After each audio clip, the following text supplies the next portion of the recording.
राजस्थान में 5 से 6 महीने हुए हैं, सरकार बनी है। बीजेपी ने कई वादे किए थे, लेकिन वो वादे शायद अभी अधूरे हैं, क्योंकि माना जा रहा है कि जिस तरह से महिला अत्याचार लगातार बढ़ा है, 12,000 से ज़्यादा मुकदमे इस समय दर्ज हो चुके हैं, लेकिन कार्यवाही के नाम पर अभी केवल बातें की जा रही हैं। ऐसा कांग्रेस का कहना है, महिला अध्यक्ष का कहना है। हम सीधे तौर पर बात करते हैं। क्या मानते हैं आपकी जो 5-6 महीने की जो सरकार है, इसकी उपलब्धि क्या रही है? ये पर्ची सरकार है साहब, और मैं जहाँ तक समझती हूँ, जब इतने सारे मामले जो 12,000 के ऊपर मामले आए, शायद मुझे लगता है कि हर थाने में जहाँ जहाँ भी ये मामले हुए हैं, शायद पर्ची वहाँ भी गई है और वो पर्ची से मना कर दिया गया है कि इन बहनों के साथ, इन माताओं के साथ जो भी रहा, जितनी भी उत्पीड़न हुए, जितने भी रेप हुए, इनको सज़ा नहीं दी जाए।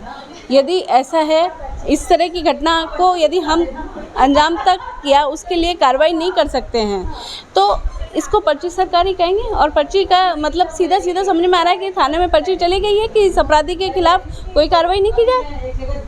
अपराधी बेखौफ है? अपराधी में खौफ नाम का तो शब्द ही ख़त्म हो गया है जब से भजनलाल सरकार आई है। हर व्यक्ति, मैं जहाँ तक समझती हूँ, हम बहन बेटियाँ असुरक्षित फील कर रही हैं। हर बहन रास्ते में जब गुजरती है तो वो असुरक्षित फील करती है, सोचती है कि क्या मैं इस गली से, इस राह से निकलूँगी तो मैं वापस सीधी से घर चली जाऊँगी, अच्छे से सुरक्षित होकर घर चली जाऊँगी, या वापस से इसी तरह मैं कहीं ना कहीं किसी शिकार की शिकारी बन जाऊंगी। ऐसी घटनाएं जो दिन प्रतिदिन हो रही है, ये हर बहन को डरा रही है घर से बाहर निकलने के लिए। तो मैं सिर्फ इतना ही कहना चाहूँगी कि ये जो पर्ची सरकार आई है, कृपया करके आप लोगों के मार्फत ये संदेश देना चाहती हूँ कि पर्ची सरकार इस जो बदमाशियाँ कर रहे हैं, जो इस तरह की घटनाएं कर रहे हैं, उनकी पर्चियाँ किसी भी थाने में उनकी रक्षा के लिए नहीं भेजी जाए। कांग्रेस क्या करेगी इसको? यदि इस तरह से चलता रहेगा तो निश्चित रूप से कांग्रेस की सभी महिला पदाधिकारी बहनों के साथ हम रोड पे उतरेंगे और हमारी माताएं बहनों के लिए रक्षा करने के लिए तत्पर खड़े रहेंगे।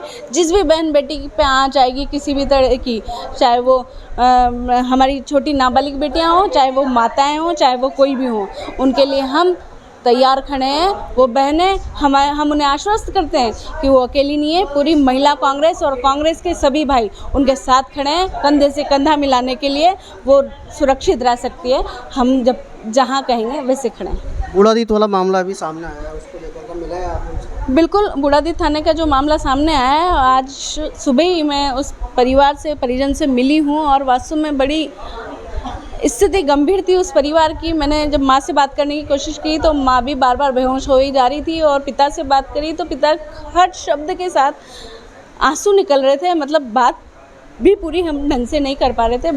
बड़ी पीड़ा थी, और शायद कुछ दिनों बाद उस बच्ची का ब्याह होने वाला था। वो सपने सजाए हुए थे माता पिता, और वो सपने जब कुछ ही क्षणों में चकनाचूर हो गए, तो हम समझ सकते हैं कि एक माता पिता पे अपनी बेटियों को लेकर के क्या बीतती है, हम शायद शब्दों में बयान भी नहीं कर सकते। क्या डिमांड है आपकी? हम सरकार से डिमांड करते हैं कि उस परिवार को, उस परिजन को सहायता राशि दी जाए, उसको सुरक्षा दी जाए, ताकि और होने वाली जो घटना हुई है, ऐसी कोई घटना कभी भी न हो। इतना खौफ अपराधी के मन में पैदा कर दिया जाए।